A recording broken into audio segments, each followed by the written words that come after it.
और आपके अंदर प्रवेश करने की तो बात छोड़िए, यदि किसी के शरीर के अंदर उसने प्रवेश किया हुआ है भूत ने, और यदि वो व्यक्ति आपके सामने आ जाए तो वो व्यक्ति भी आपके सामने टिक नहीं पाएगा। सीताराम, आज हम हनुमान जी की एक ऐसी साधना के बारे में जानने वाले हैं जिसे करने के बाद यदि आपके सामने कोई भूत प्रेत आ जाए, यदि किसी के शरीर के अंदर उसने प्रवेश किया है और वो व्यक्ति आपके सामने आ जाए, तो वो भूत आपकी नजर के सामने पल भर भी टिक नहीं पाएगा और वहां से दुम दबा के भागेगा। इतनी तेज, इतनी जो रौनक है वो आपकी आंखों के अंदर आ जाएगी। हम आज आपको इसकी विधि भी बताएंगे, साथ में एक घटना भी बताएंगे, इसका प्रयोग बताएंगे, गुरु के बिना कर सकते हैं या नहीं कर सकते ये भी बताएंगे, क्या क्या नियम रहेंगे, सब कुछ आज हम बताने वाले हैं। तो अंत तक यदि कुछ पाना है तो अंत तक वीडियो को देखते रहिए। साथ में मैं आपको इसका प्रमाण भी दूंगा कि मैंने ये विधि कहाँ से सीखी है। तो चलिए शुरू करते हैं। हिंदू होने के नाते आपको पता होना चाहिए कि हनुमान जी के 3 स्वरूप है, एक मुखी हनुमान, पंचमुखी हनुमान एवं 11 मुखी हनुमान। अब यदि उनके स्वरूप 3 है तो उनके जो रक्षा कवच है वो भी 3 ही है, एक मुखी हनुमान कवच, पंचमुखी हनुमान कवच एवं एकादश मुखी हनुमान कवच। अब इन 3 कवचों के ऊपर आज मैं आपको साधना बताऊंगा, क्योंकि इनके कवचों में शुरुआत में ही बताया जा चुका है। जब आप कवच को पढ़ेंगे तो आपको और भी विस्तार से पता चल जाएगा कि किस लिए इस कवच की रचना की गई है और इसके पाठ से क्या फायदे हो गए। लेकिन हम भूत प्रेत की बात कर रहे हैं, किसी के ऊपर यदि वो है तो, या फिर आपके आसपास जो है भूत प्रेत का साया है, आपके घर के अंदर है, तो इसे करने से वो दुम दबा के भागेगा। और आपके अंदर प्रवेश करने की तो बात छोड़िए, यदि किसी के शरीर के अंदर उसने प्रवेश किया हुआ है भूत ने, और यदि वो व्यक्ति आपके सामने आ जाए तो वो व्यक्ति भी आपके सामने टिक नहीं पाएगा और तुरंत उसे उस भूत का आवेश आ जाएगा। तो चलिए अब मैं आपको बताता हूँ कि एक सत्य घटना कौन सी है। ग्वालियर के अंदर एक संत एक बार किसी के घर पे गए हुए थे, उनके भक्त वगैरह हो गए, तो उनके जो भक्त थे उन्होंने बताया कि हमारे घर पे ऐसे भूत प्रेत का साया है और वो हम बर्बाद हो चुके हैं, हमारे कुछ अच्छा नहीं हो रहा है, अ, स्त्रियों के ऊपर जो है वो भूत का आवेश आ जाता है वगैरह वगैरह। तो महाराज जी ने कहा कि राम राम करो, सब कुछ ठीक होगा। लेकिन जब उन्होंने ज्यादा अ, दिलचस्पी दिखाई और दुख व्यक्त किया तो जो साधु थे उन्हें दया आ गई, और वो स्त्री उनके सामने आई जिसके ऊपर भूत का आवेश आता था, तो जैसे ही महाराज जी ने उसकी ओर देखा वैसे ही वो चिल्लाने लगी और कहने लगी कि वो एक क्षण भी यहाँ पे टिक नहीं सकती।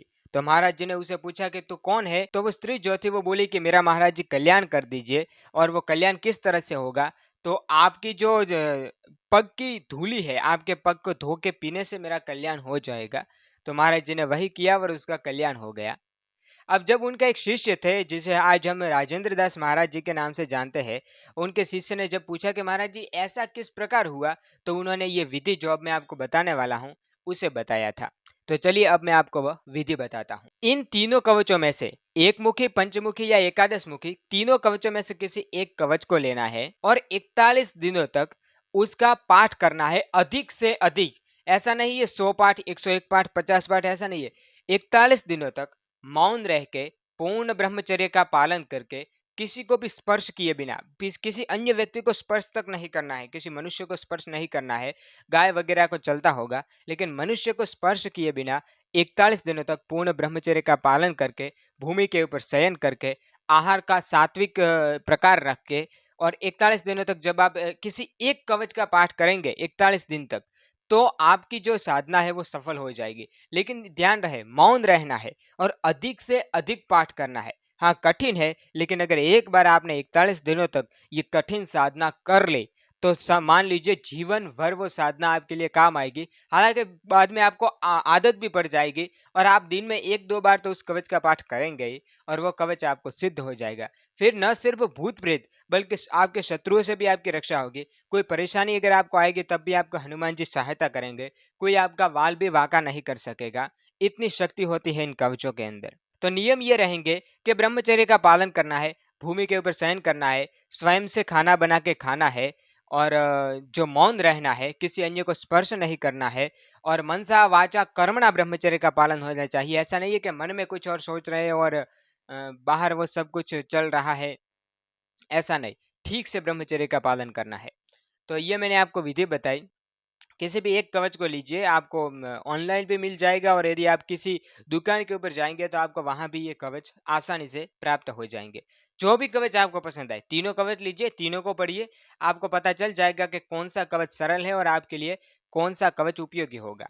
जो भी कवच पसंद आए उसका 41 दिनों तक संकल्प लीजिए कि मैं किस लिए ये पाठ कर रहा हूँ।